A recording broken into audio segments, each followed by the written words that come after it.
to the Hash Rugby Chat. Let us just enjoy playing, or something like that. I can't remember exactly what the title is, but something along those kind of lines, because hey, that's been a big topic here in New Zealand.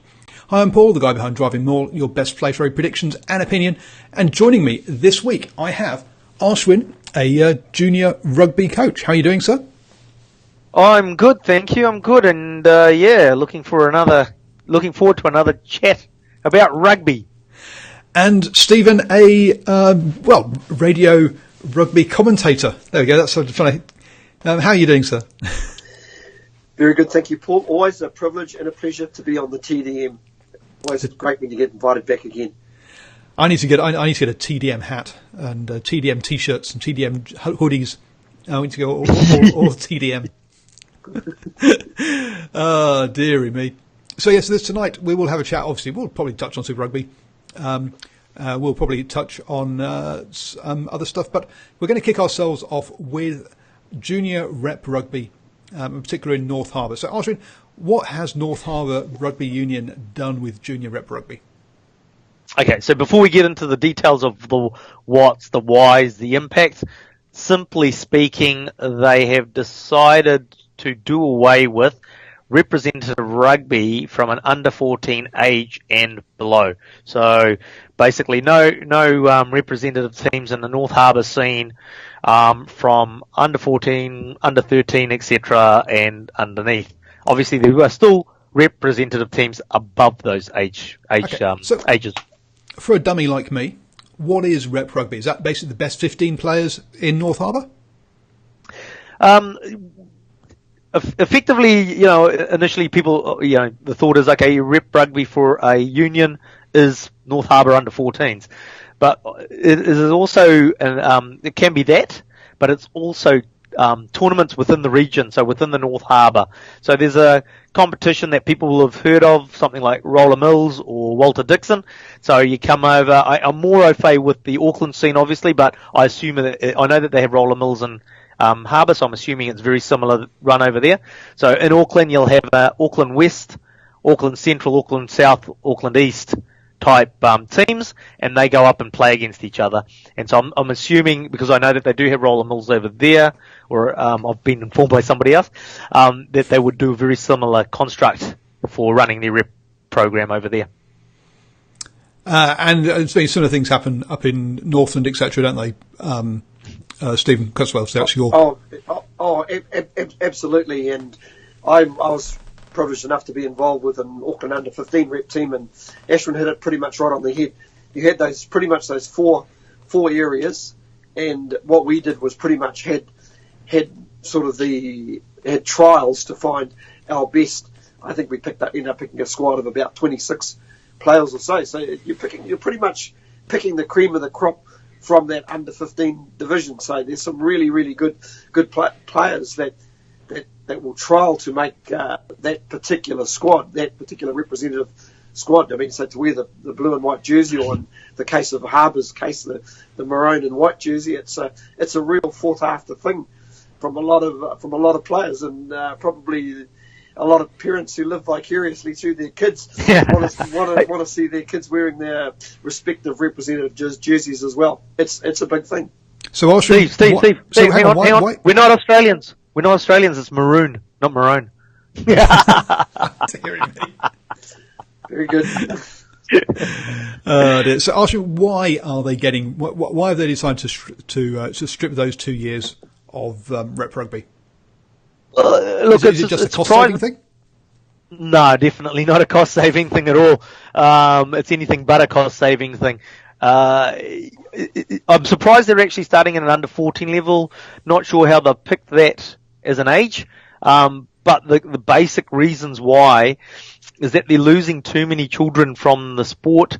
Because you have is, as Steve's alluded to in terms of that selection process, the people coming through the trials, the people that get picked out of trials get a lot of love and attention, which is obviously expected when you go. But unfortunately, the players underneath aren't getting the experience that they should, for multiple reasons. Because if you've got a streamed Let's look at it from a school sense, the term in a school sense, in terms of streaming. So you've got your best, your good, and your not so good. Then you don't end up playing with your mates. You could end up being in different teams from your mates. Now, what they've found is that most of the children at that age want to play rugby for fun. And one of the ways to have fun is to play with your mates, is to get out there with your mates. So that's what they've discovered, is that the kids are dropping out of rugby. It's not just because of the parents and their fear factor. It's because the kids aren't having fun. So it makes it an easy decision for a parent. You're like, woohoo, my son doesn't want to play rugby because he's not having fun. So it's really around the drop-off in numbers, analysing why they've had the drop-off from numbers. Obviously, one of the reasons is parents' fears around rugby and the contact, etc. And the other is that children aren't having fun and they go and play or do something else. What a lot of sports are discovering, and obviously I coach in cricket as well, not too dissimilar, and I'll come back to that in a second, but what they're discovering is that children aren't having the fun element, and so they're basically leaving sport, and generally speaking, they're ending up on the couch in front of a TV playing computer games. But is that more just down to sort of bad coaching and not knowing how to do drills that are fun? Rather than just purely not playing with your mates? I mean, or is it, or just that the lower grades don't get the funding to have the right coaching levels? I mean, is it a matter of just, could they just spend more money on coaching of non-rep teams, for example, to make it fun? Go Steve. Well, I think if you go back, if you go back quite a considerable amount of years ago, 20, 25 years ago, you had a lot of male teachers that were involved with schools who also had an interest in rugby, so they gave up a lot of time to help out with the kids at school, and inevitably a lot of those teachers were also involved in rugby clubs as well, so they were able to push them off in a certain direction, and I don't think too many children missed out, but there's a whole multitude of reasons, as Ashwin just said. I would like to see a real holistic view of all sports in New Zealand and see how they're tracking, because from what I understand, there are some traditional sports where the numbers are actually going down, but there's also other sports like basketball which seem to be going through the roof at the moment. Now, we all know it's a lot easier to put a basketball team together than it is a rugby team. I suppose for rugby, if you're losing players to basketball, it means that you're losing some very, very good athletes. And there's other optional sports out there as well. There's a lot of sports that are professional, and children can make a living if they grow up, if they're good at what they do.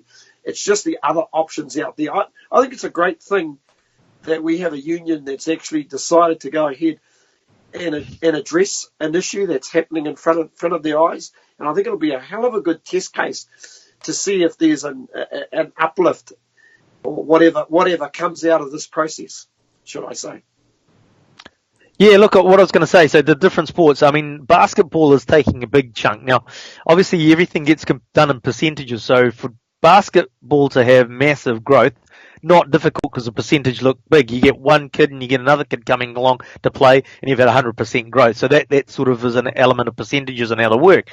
But in saying that, the reason why basketball is attracting so many kids to it is the fact is that you got two kids, you got game on, right? And you got a hoop here and you're basically shooting hoops and you can play each other. Very simple game. They're playing with their mates and they're having fun. As I said, I coach in cricket as well, and we're going through some massive changes in cricket circles as well. Again, it comes down to player drop-offs and the kids having fun or not having fun. And the big thing that's come out of cricket, and involved with some of the stuff that I did with Auckland Rugby, running some sessions last year. The number one factor coming out is, apart from the obviously what Paul alluded to, coaching, fun drills, all that sort of thing, are elements. But the kids want to play with their mates. The kids want to that's how they have fun. Now, when I take my kids to school, it's primary school, you see, on the senior side of the primary school anyway, you see the kids, boys and girls, running around playing a bit of touch rugby, and you see them with a basketball shooting hoops. We don't see any soccer. You do see a little bit of sort of backyard cricket going on occasionally as well. But those are the only three sports you kind of see. You don't see actually netball. You see basketball being played, and those are the kind of the sports. But yeah, say football or soccer, not something you see getting kicked around at all. They have a couple of those concrete table tennis tables, but you never see them actually playing table tennis. You sometimes see a sort of bouncing a ball, one of those sort of rubber bouncy balls like this sort of size, which you hit with your hand. But those are the kind of games you see or that I've seen in a New Zealand playground. So it's not a surprise. Also, with the rise of, I've gone blank as the guy's name now, who's the Kiwi NBA basketball star, Stephen Adams. There we go. And with Stephen Adams as well at the moment, yeah, it's not surprising that they've got a role model to look up to. Now, the chances of them ever doing what he's done is extremely small because he is physically in that kind of top 0.5% size-wise to be a basketball player. There isn't going to be a sudden rush of New Zealand NBA basketball players because they're just not big enough on the whole. And it's not that they're smaller than Americans; it's just percentage-wise, it's about the same. It's just that New Zealand's got a very small population. Alex reckons that that for him, Saturday morning soccer is a popular Saturday weekend thing for kids. It is. It still is. It still is. The numbers of kids playing soccer are still quite large. The interesting thing is that, I mean, I know, Alex might be sort of similar in his experience, is that I probably played more soccer when I was at school than I did play rugby. I only played rugby in my last 2 years at high school. Even though my love was rugby. The reason I didn't play rugby was because I was a skinny Indian too scared of getting hurt. So I went and played soccer because I wanted to do something.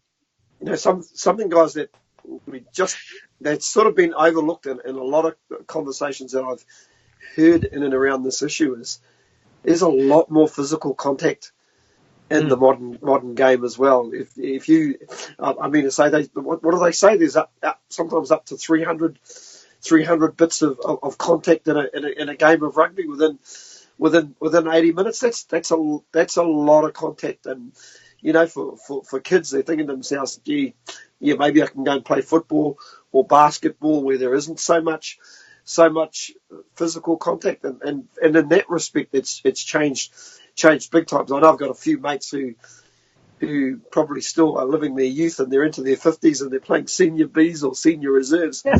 And boy, they often tell me, Steve, it's not the same game that we played back in the day. Take for instance an open side flanker who was playing back in under 21s in the early 80s. If you made 4 or 5 tackles in a game, you were a rock star. Now, modern day flanker is making 18, 19, 20 tackles. So there's a lot more contact in the game. Yeah, there is, but I think it's more, for the kids, it's not such an issue because, obviously I've got my son who's going to be playing his first year of tackle, and everybody, like the parents that I speak to whose sons have been playing tackle, because they're 10 now, 10, 11, 12, and so you're in the club rooms and you're talking, oh, geez, I don't know how tackle's going to go next year's first year tackle, and they say, look, it's a big game of hug. So I hear what you're saying. I'm saying obviously at the professional level or just below the professional level, the level of contact has gone up. But I don't think that it's if the kid's in the game, I don't think the contact will scare them off at that early age yet. I think it's more the fact is that in terms of the contact, it'll be the parents that'll be pulling their kids out, thinking that geez, I don't want Johnny to get hurt.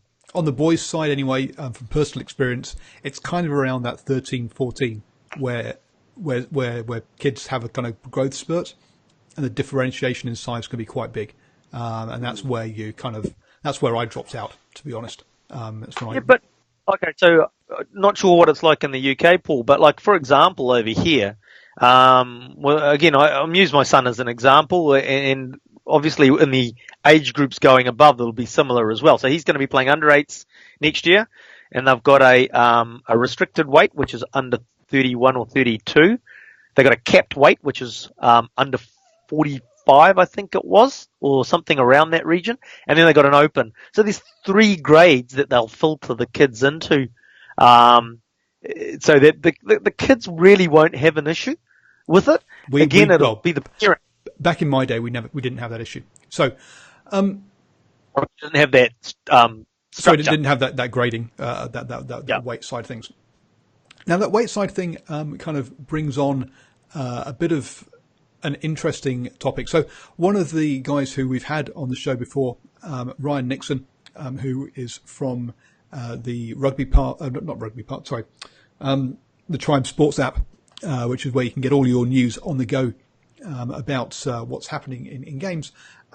He wrote an article for, and I've gone blank as the name of the website, sorry for this, but yeah, he wrote an article, and one of the things he mentioned there was he's from North Harbour, and he played age grade rep rugby, and he was actually talked about having to slim down to make the weight grade, which I found was absolutely horrifying.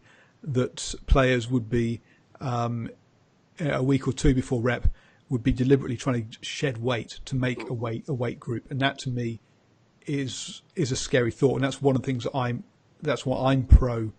That's why I'm not big anti. That's why I'm actually happy about this, because I think the idea of kids trying to get themselves beneath a weight grade is quite, it can be dangerous.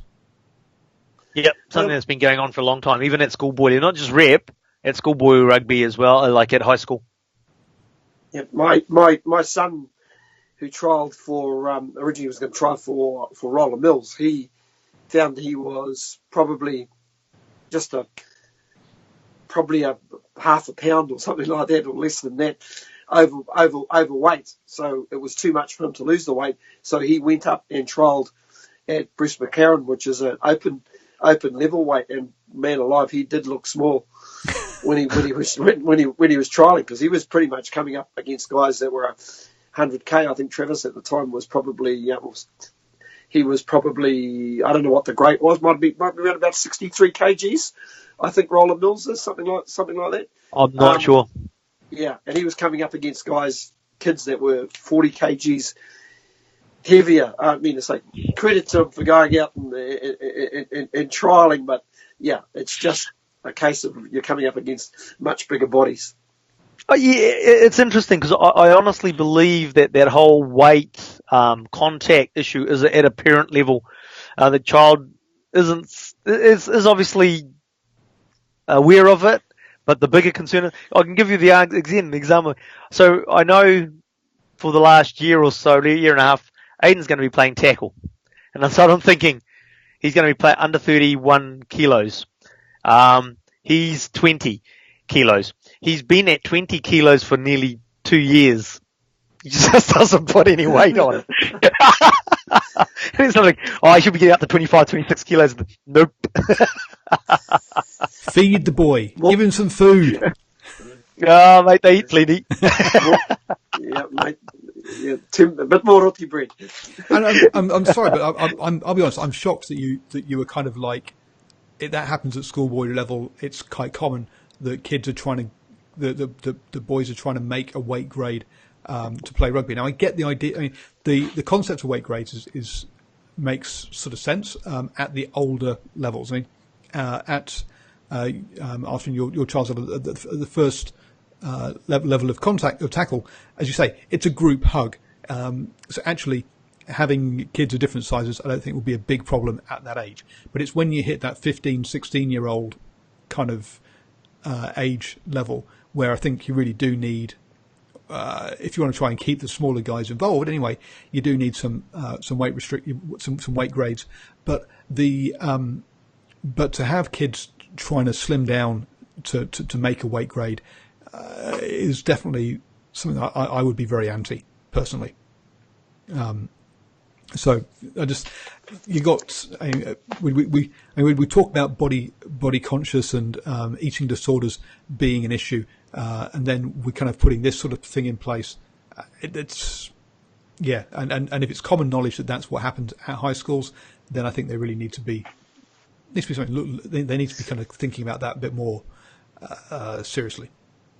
And it's interesting. I mean, like obviously we're talking about youth rugby here, but in my previous job we had one of our staff members there who played under 85s in the North Harbour competition. So that's under 85, not the age. All right. under 85 kilos competition. So and he played that, and every week he'd be coming in and basically trying to make sure he was under the 85 kilo. Leading up to the season, he was saying, oh, I'm not going to make it this year, I'm not going to make it this year, I'm not going to play. And the next thing you know, he's playing and he's doing all these things to try and keep under 85 kilos. So it's interesting. It's not just, what they learn at a youth level, and then it just carries on as well. And during the off-season, he blimps out to 95 kgs. Oh dear! Oh, it's funny. That sounds like me at university. I used to go home at the holidays, eat lots of food, put weight on, and then basically just not eat very well for 10 weeks during term time and come back skinny. And that was reverse hibernation. Wow. So some interesting thoughts there. I mean, I say some interesting things there. For those of us who haven't been through the New Zealand system and how the weight, it's these whole weight grades are one of the things that people in the Northern Hemisphere have been saying are a fantastic thing. We need to bring in for quite a few years now. And what you don't hear about is perhaps some of some of the downsides to these weight grades as well. So.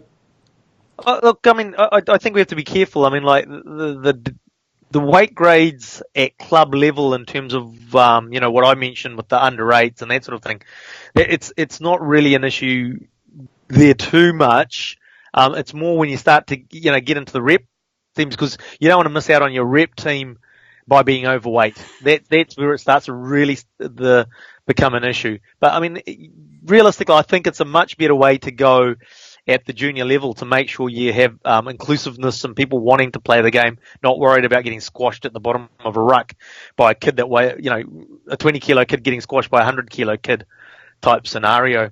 So I genuinely believe that it's a better way to go.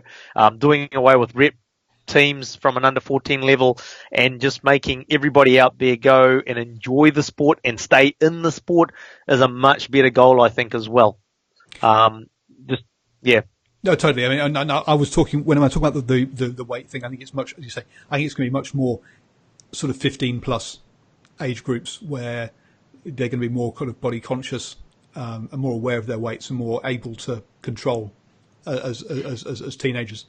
And sorry, just to one other point. I mean, like obviously because we're talking around this topic, I do want to dispel one myth in the fact that with no rep rugby, it's not, putting goals in front of your children to achieve, and they're like, people saying it's a PC thing in terms of, we should be stretching the kids and saying, hey, look, if you want to be in that rep team, you've got to work harder and all that sort of work ethic and all that sort of thing. When you look at the facts and figures behind the drop off in rugby, the processes that North Harbour Rugby is going through is good, and they're going to be viewed by all the unions through New Zealand. Steve's, spoken to his contacts up Northland. They're looking at it. Obviously, Auckland Rugby will be looking at it. I feel that the metropolitan unions, so Auckland's, Wellington, Canterbury's, Canterbury's, around the Christchurch base for Canterbury, will be looking at it as well, because I think they're more impacted by this than, say, the rural. The rural will probably be impacted, but I'm guessing they'll sort of be lesser because there's more of a community aspect around clubs within the rural spaces, which means that people still go along and are involved, sort of thing. So, but your big unions definitely be looking at this, see how it goes, because everybody's looking at, okay, how do we reverse this player drain at a junior level? It'd be interesting to break it down nationally to see which areas are struggling with their school boards. I just also suspect in North Harbour it's a bit of a demographic thing as well. They've got a high Asian population over there, South African population. I don't think they have the same Pacific Island population as they do on this side of the bridge or the Auckland side of the bridge. So you sort of take that into account as well. I know North Harbour has always had a strong football population, you know, in terms of junior kids playing the round ball game on the North Shore. So there's all those little aspects to take on board as well. Where I think if you looked at some of the more rural areas down I'd be curious to see how Waikato and Taranaki and Hawke's Bay and areas like that are tracking against the versus other sport. That's why I'd love to see some holistic figures going on here to see if this is an overall trend, because from what I'm actually hearing, it's a worldwide trend with a lot of kids dropping out of sport, not just rugby. I think Harbour, you know, they could be the champions of something very, very special, or as we know, it could also go the other way as well. I think part of it's going to come down to it's fine saying, okay, we're going to take this away, but how are you going to reinvest that, and what other things you're putting in? And it's going to be interesting to see what they come up with over the next few weeks or months in that side of things. Another point that I saw on Twitter was someone talking about that the under-14s and stuff for some of the clubs in Auckland are in pre-season already, which again, do we really want to have the kids in the go for it, Ashwin? So I was just going to say, it's just like so I went in some coaching courses last year, and there was this, I've forgotten his name, but he's a really nice guy, and he did some Roller Mills and Walter Dixon coaching, and I can't remember which one it is, but one of them is actually you're picking players at intermediate level, and so intermediates were having teams, etc., and he was going around intermediates to identify kids. He was doing Auckland West, if I remember rightly. So he's going around the West Auckland intermediate schools to do the selection process, and then obviously getting those kids into trials and formulate, you know, all that sort of thing. So it's interesting because with those coaching sessions with Auckland Rugby last year, what North Harbour's doing now was discussed, and he having been through the traditional styles of, you know, finding those elite players and dragging them in. And, you know, and someone who'd done it, and he was a teacher, I think, as well. And he was absolutely 100% buying into it. And I don't mean buying in a bad way, but buying into it positively in terms of what Auckland Rugby was saying is, look, we've got to make sure that this is about fun and take the eliteness away from it at that age group, and that make sure that the guys are enjoying it. And also, I mean, another point that's been made that I remember seeing studies come out of South Africa, is around player injuries, and that actually people who specialise in rugby too early, or specialise in any sport too early, actually are more prone to injury as they get older. And actually, one of the things we want to do is try and keep them multidisciplined through and into their mid to late teens, really, as well. It's good to see Alex is in there saying he agrees with me completely. It's what happens. It's what should be happening every week. People should be agreeing with me completely. So I think we've probably done that bit. Anything else to final bits on? Oh, there was some other stuff, but it'll come to me later. I'll back the truck up like I do. We wait with interest, fellas. We wait with interest. I think that's what you call it. It's called a teaser.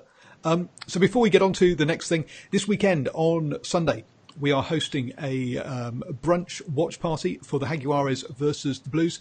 The three of us will be there, as well as Ronnie Clark, 10-time All Black, 48-time Blues, 2-time Highlander, and over 150-time Auckland Rugby player, as well as the president of Auckland Rugby currently. So we're going to have an interview with him before the game. There'll be a wonderful buffet brunch, and also us three giving you pre-match, half-time and full-time match reaction. The post-match reaction we will actually live stream live from the club.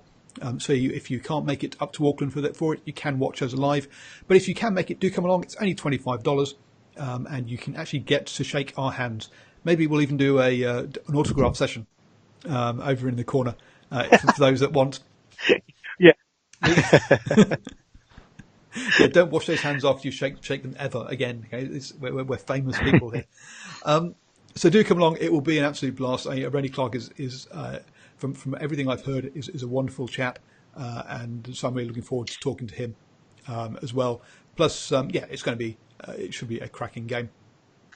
So, talking about players available for the Blues, Evan Olmsted has moved up to Newcastle. Did you see that? Yes, I did. Yep. Two quiet, disappointed men. I don't want to talk about it. I know probably Ashwin and a lot of Auckland supporters would be a bit disappointed. I think the reality, I don't think he would have been available for Auckland for Mitre 10 Cup. Probably anyway, but given that he's going to be World World Cup, and let's face it, he's probably been offered good money, so I think we send him off with all the blessings, best wishes. Best wishes, yeah. Yeah. Effectively, what between Auckland and the Blues, what they should be doing is making sure that they'll sort of entice him back for post World Cup to make sure he's involved with rugby in this country. Because I think when you look at his play through the Mitre 10 Cup in particular, and then obviously I watched that the Canadian World Cup qualifier game as well. They're the types of players that the Auckland Blues region needs. And we're seeing it in Tom Robinson at the moment too. The guys that are leaving it out on the field, there's nothing. They're spent when they're coming off, and that's the type of attitude that we've been missing. Mm-hmm. So I guess the reason he hasn't got a Blues contract is basically because there wasn't any space. They'd already signed up all of their players. Now all their prop positions anyway. Now he was man of the match in the Mitre 10 Cup final, so clearly a player that they would have wanted. So, what's your views on multi-year and one-year signings for Super Rugby players? Do you think they should be that the Blues should be locked in? Should be locking themselves in for these players, or? No, it's a hard one, really, because the fact is that and that's where the art of the contract comes into it, doesn't it? Do you want to sign up somebody on 1 year contract and he becomes a superstar and then every man and his dog wants him for the second year? Yeah. Do you want to sign him up for 2 years and then he's a bit dud the first year and he's sort of like, he's not really as good as we thought he was. You sign him up on a 5 year Billy Proctor contract and who knows what could happen? Is that in the players' best interest? Because it's like, I think we talked about this a few shows ago, Sonny Bill, when he first went to the other oval ball code and, signed up basically a 5 year contract, and sort of into that third, fourth year, he was still getting paid on his year one when he was a star player playing for an international team and he's getting paid peanuts. So yeah, it's really an art to contract negotiation, isn't it? Well, Ashwin's left me absolutely nothing to feast on, so pick the bones out of that. He's pretty much He's probably just left me a few bits of meat to pick out, and based on what he said, I totally agree with what Ashwin has just said. And at the time, I didn't really understand why Sonny Bill Williams, for a long time, only ever signed 1 year contracts. But now you can see why that he got tied into a long-term one. It turned sour, and therefore he didn't want to. So there were calls before the 2011 Rugby World Cup, I think it was, for him to be tied into like 2 year deals and this kind of stuff. But he always said, no, I only sign 1 year deals. Now he's changed recently. Now he's doing sort of 2 year deals. But yeah, initially that's how he went. I was going to say, when your star starts to fade a little bit, all of a sudden you haven't good. You haven't got all the ace cards in your pockets. So sometimes you got to start taking whatever's going, and you just get that impression. I see somebody's been offered a huge contract from a rugby league team. Is it Toronto somewhere? Yeah. I didn't even know they had a rugby league team, but there you go. So maybe in his case, if it's a big money offer and it's a bit of a pension, maybe you look at taking that. Yeah, look, and the other thing I was going to say is the fact is that, for a team, it can be a hard one. The Blues are the best example of it. Is the fact is that because we change our coach every 6 months, it's just like the new coach coming in is lumbered with the players that the previous coach signed up. And you might not necessarily want those players, but you've got to use those players until their contract is up, and you can then go and get somebody else. Yeah, and Alex makes a good point. I mean, we're talking about this more from the club's point of view, but Alex says the players need to make sure they get a good agent, and absolutely that they do, and get the right advice. The players need to make sure that they've got good agents, and the team's got to make sure that they've actually got someone who's doing good scouting and recruitment.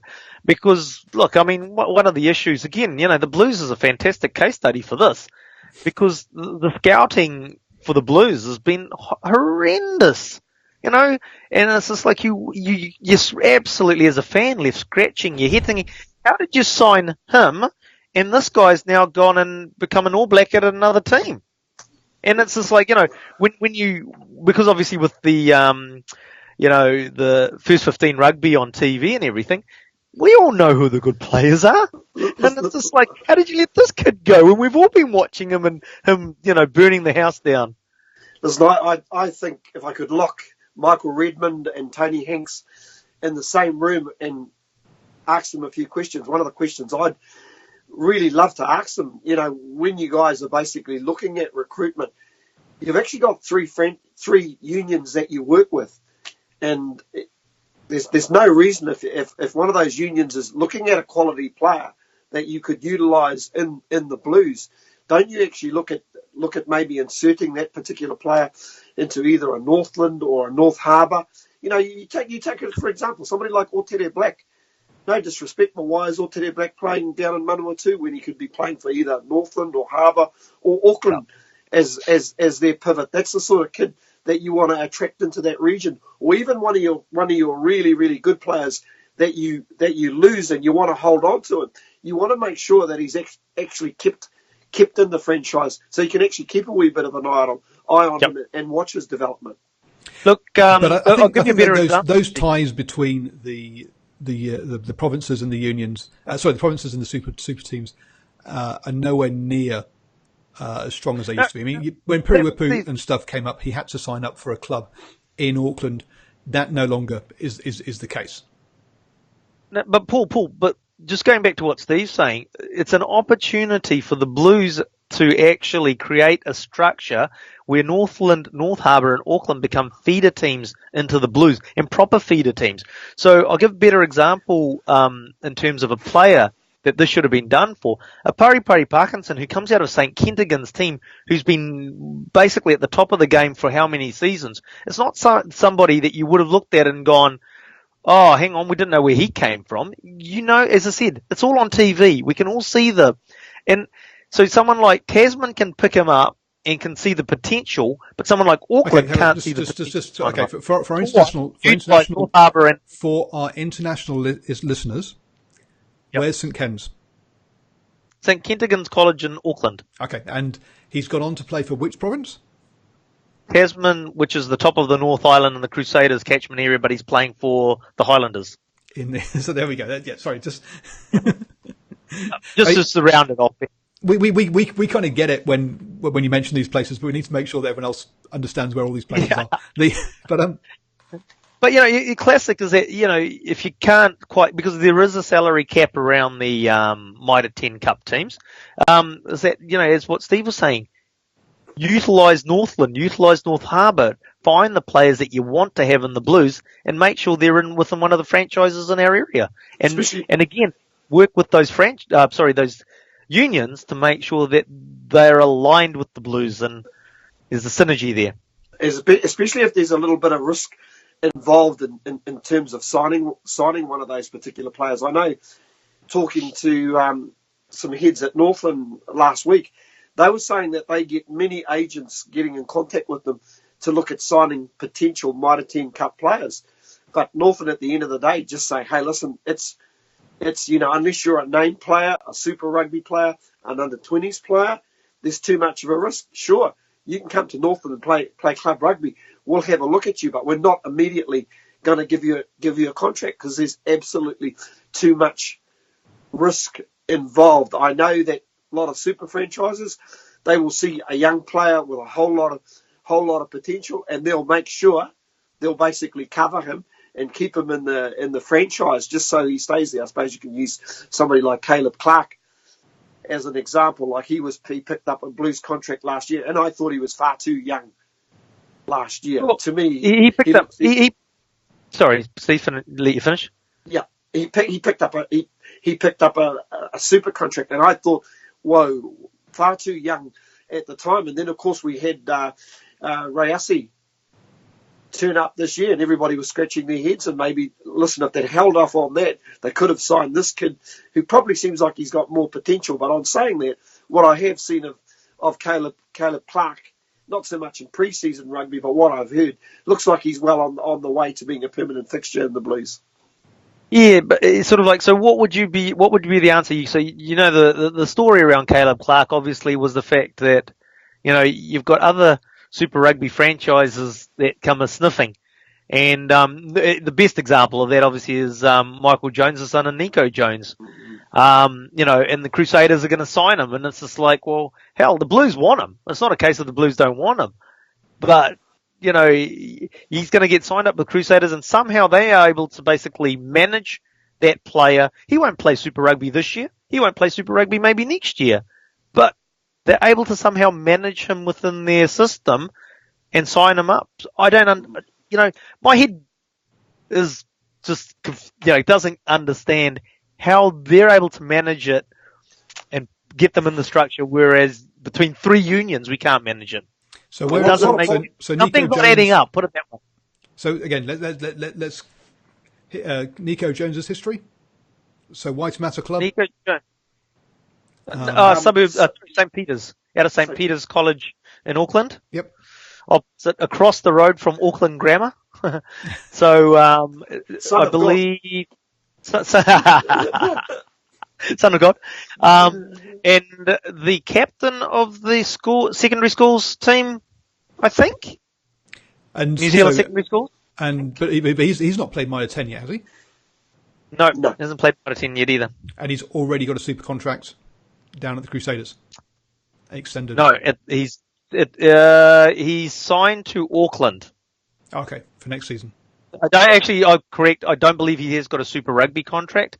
He's signed to Auckland on a 1-year contract, I think, if I'm right.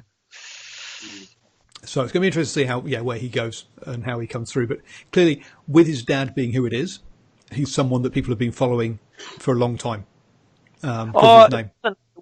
No, to be fair, it wasn't just, the name obviously drags a lot of attention with it, but no, he's been ripping up the field on his own rights, and doing some sensational things.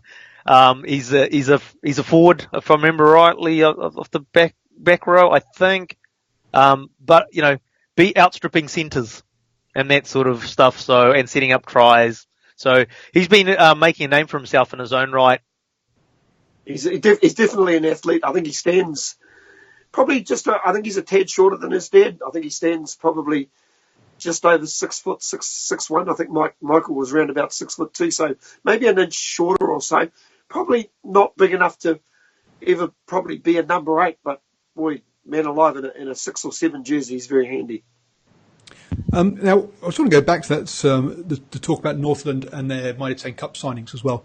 The other thing that Northland also want to do is they also want to make sure that they give their club boys up there opportunity, because that way they're building links with the community, which means they're going to get support from the community, and they're the only club that I've been to, or they're the only place I went to during the Mighty 10 Cup that actually sold out a stand. So you couldn't get a seating ticket. An allocated seated ticket up in Northland. You had to get general admittance tickets.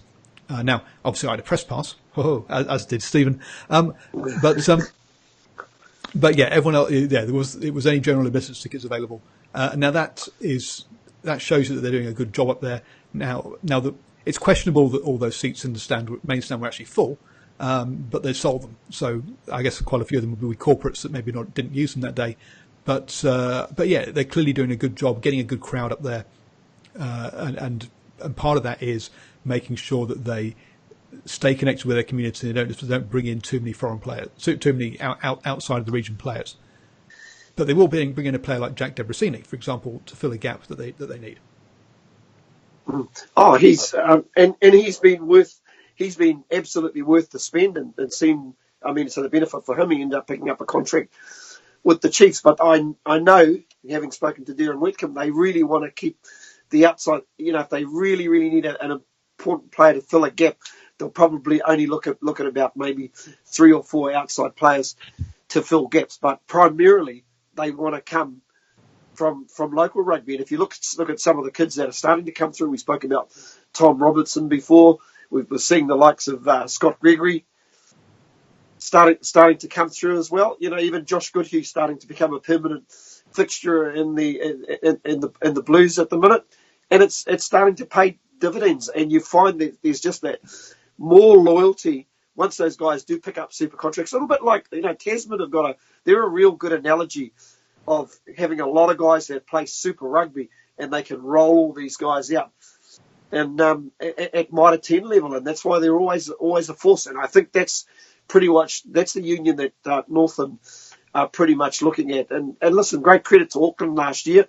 Once again, they brought in a couple of new coaches, and they seem to, both Lama Iramia and Phil Tiatia, seem to be in touch with what's happening at club rugby. And I know, talking around the traps in Auckland last year, that's what a lot of rugby people at the various clubs were saying. Hey, it's great to see these guys around the grounds on Saturday afternoon.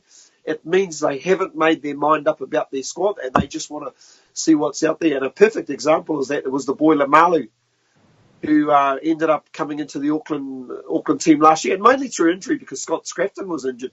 And boy, did he take his opportunity last year. Now, that's a chap that's actually been around the Auckland club scene. I think out at Papatoetoe, bounced around a couple of South Auckland clubs. And that's a real great story when we're talking about late developers. And I think that confidence comes through from your administration and your coaches, and Northern is very similar. No, I can see good things moving forward. But they need to be looking around the grounds because injuries will happen. I mean, look what happened to Taranaki this year. Taranaki went down because of injuries, and they didn't, and maybe and couldn't couldn't backfill them with quality players. Now maybe that's just there isn't the depth down in the Naki. I'm not sure, but up in Auckland there should never be an excuse for not being depth, because there's always going to be depth there. It's just a matter of knowing who they are and where they are. So hence you get around the club grounds, even if you haven't got a spot for a player. If you spot someone, they can come in for a couple of training sessions, and they can potentially fill a gap when someone gets injured, as well. Yeah, I think Paul Auckland made the mistake for a few years of looking for bling, where they needed a little bit the guys who could actually do all the hard work, and we saw that with the Auckland Mitre 10 Cup side in 2018. All of a sudden they had workers, guys like Olmsted and people like that. And once you basically get that, all your big moments do happen, guys. Now we've managed to get through like nearly 50 minutes without even touching on Super Rugby yet. So we should probably... We should. Why? Pardon? Why? Why? Well, congratulations to the Sharks. Two bonus point wins in their first 2 games. 10 points, top of the table. Going well. I guess my kind of summary for this, and I put this in our notes, was the Australian teams appear to be here to play. We've seen that from teams like the Reds, the Brumbies, and even Rebels in week 1. The New Zealand teams seem to be slow starters. Now I think that's probably because a lot of the All Blacks have been held back, and the South African teams, well, they seem to be win one, lose one on the whole, up and down all over the place. Has been my kind of take on the first couple of weeks. Yeah, go Steve. Yeah, I was going to say, interestingly enough, the Hurricanes sitting in 10th place, the Blues in 13th, and the Chiefs in 15th place. So we're propping up the bottom of the table. But the interesting sort of feature for me for the New Zealand teams, actually struggling to pick up bonus points.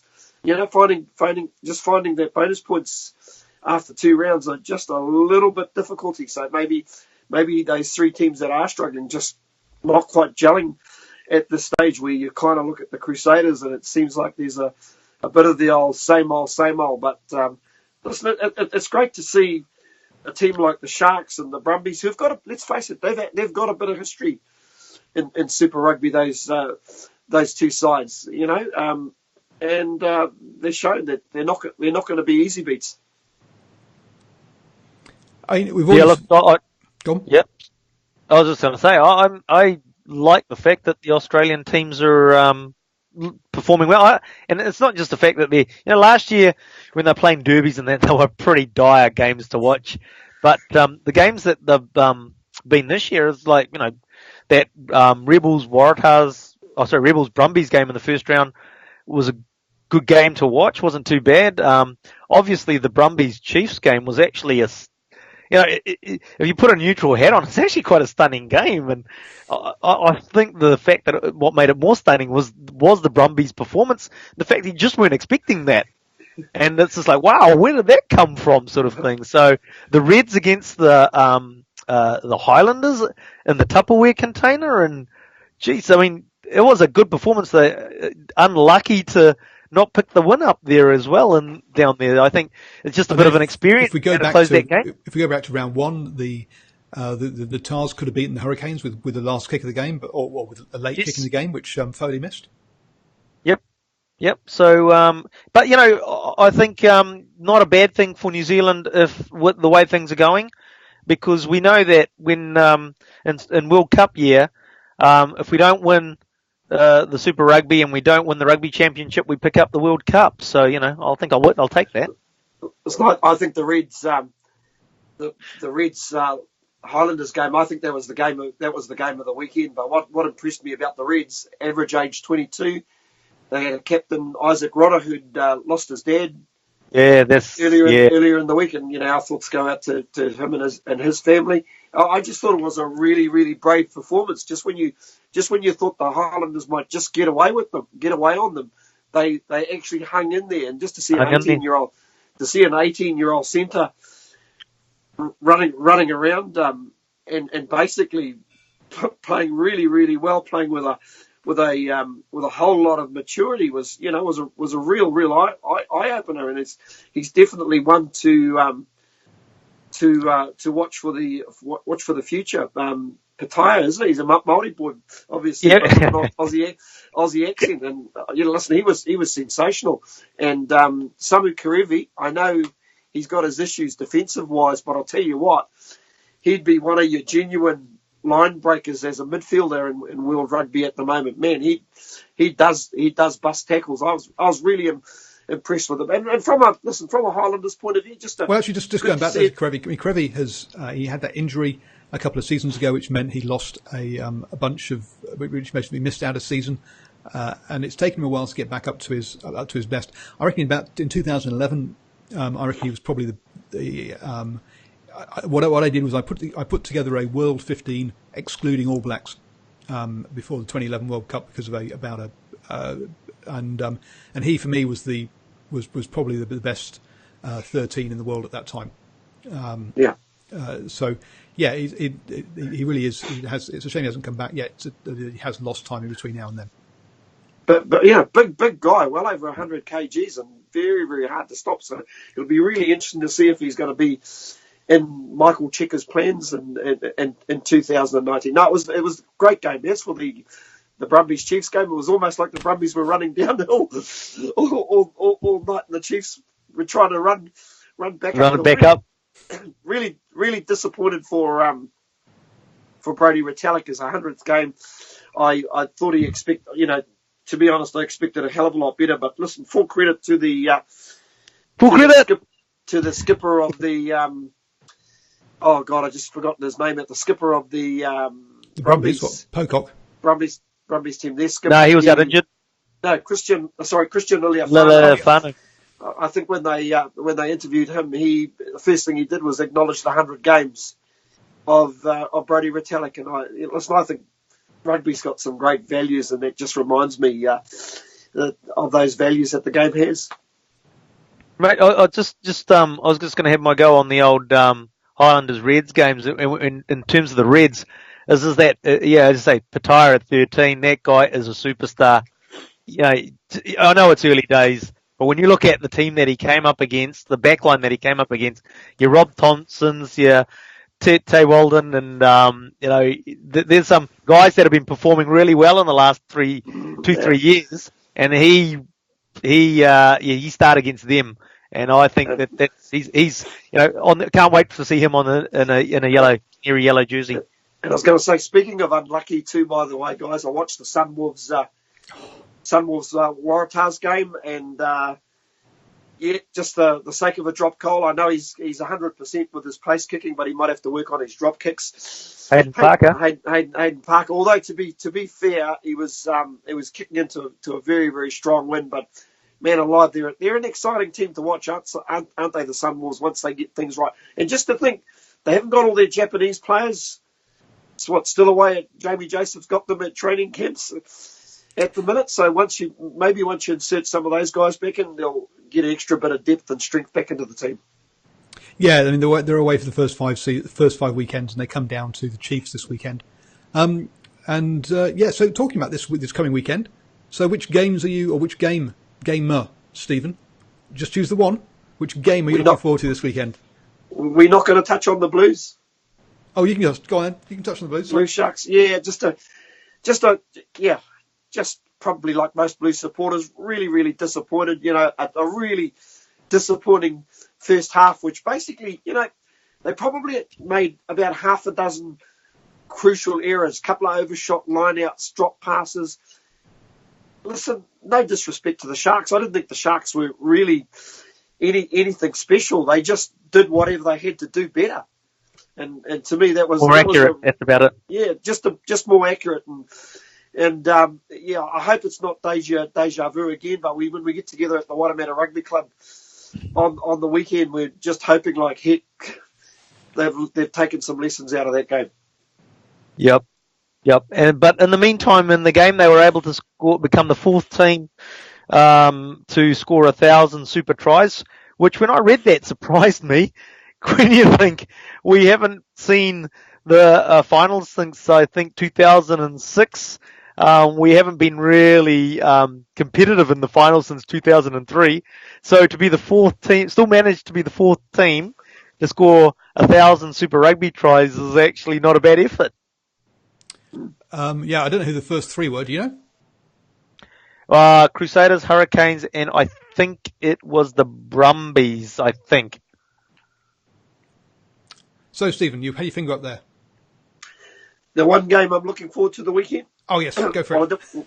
We don't have to wait too long, guys, because we've got 3 more sleeps. That's the Hurricanes Brumbies game on Friday night down at I think it's been played at West Pex. No, it's been played at Central Energy Trust Arena in Palmerston North. Super Rugby comes to Palmy. Hey guys, spectators, please throw the ball back. And you're allowed to wear bucket heads. So the reason for that is that Eminem is playing in the Cake Tin this weekend. Lose yourself. Very, very good. Now I'm looking forward to it because the Brumbies are obviously in a purple patch, so they'll be definitely high. The Hurricanes will be looking to bounce back, and to me, that is the one game from a real competitive nature, I'm looking forward to this week. Osrin, which one are you looking forward to this weekend? Oh, look, I have to go Hagiwari's Blues because of the fact is that, and simply for the fact is that, like I say, played a great game against the Crusaders, and then really just dropped their bundle against the Sharks. So this is going to be a great indicator. This and then their first game back after the tour against the Sunwolves are going to be a great indicator of whether anything's really changed or not within the team. Outside of that, look, there's a bunch of games. I know that you said one game, but it's great that we're in the scenario. Hurricanes, Brumbies, Rebels, Highlanders, Reds playing the Crusaders at home. Yeah. There's some good rugby to watch this weekend. I think picking one's hard because there's a lot of good rugby to watch. Well, thank you for not leaving me with any. Well done. That's always the goal. Let's leave Paul with nothing. Reds Crusaders is one that does jump out for me because can the Reds back up that performance against the Highlanders? can we see that young team get through, play for 80 minutes again? Talking of young teams, the Chiefs is also a very young side, and they have to win this weekend against Sunwolves. Otherwise, their season is going to be going down the spiral very, very quickly. I'll be live after the Hurricanes versus the Brumbies and the Chiefs versus Sunwolves, and obviously we'll be coming live to you from Waikato Rugby Club after the Jaguares versus the Blues. By the way, that Hurricanes Brumbies game and that Chiefs Sunwolves game, Arswin doesn't realise it yet, but I'm doing them from his sofa, and he's going to be sat with me doing those. Which one are we doing? Sorry, which one's the Friday night game? The Friday night game and the Saturday night game. So the Hurricanes Brumbies and the Chiefs Sunwolves. So basically, okay. Post-match reaction to the Friday night and the Saturday night New Zealand game is what I'm aiming to do every weekend. So yes, can the Chiefs beat the Sunwolves? They better do, because if they don't, as I say, their season is going to go downhill very quickly. I did bump into a couple of the Waikato folks in the streets today, and they're all a little bit nervous about how the Chiefs are tracking. It's looking like a very thin squad, and there's going to be some problems. So, with that, thank you very much for joining me, Arswin. No worries. It's always a pleasure. And look forward to our first watching party on Sunday at Waitemata Rugby Club. Do join us. It's in the link for that is in the pinned comment down below. Stephen, thank you very much for joining us. No, not a problem. Like Ashwin, looking forward to Sunday. And just before I sign off, just looking at the TAB odds for the Brumbies Hurricanes. The Brumbies paying $4.30. The Hurricanes $1.21. Wow. That's I'm very surprised by that. Wonder what Paul's going to do on Patreon. Yep. Don't forget, you can check on Patreon how my picks are going with the DrivingMaul versus the bookie. Each week I put $2 on each of my predictions, win or lose. So it's to which thing to win. You can follow how that's tracking. That article comes out every Monday. So just head over to patreon.com/DrivingMaul. For $1 a month, you can get access to all of that and other wonderful behind the curtains articles too. Thank you very much. So Stephen and myself and John will be back tomorrow night with the All Blacks edition. And don't forget to subscribe up there. Down there, there's the Patreon link for those of you watching the recording. And over there, the artificial intelligence at YouTube says you'll love those videos. So click on those too. Bye. Missing you already.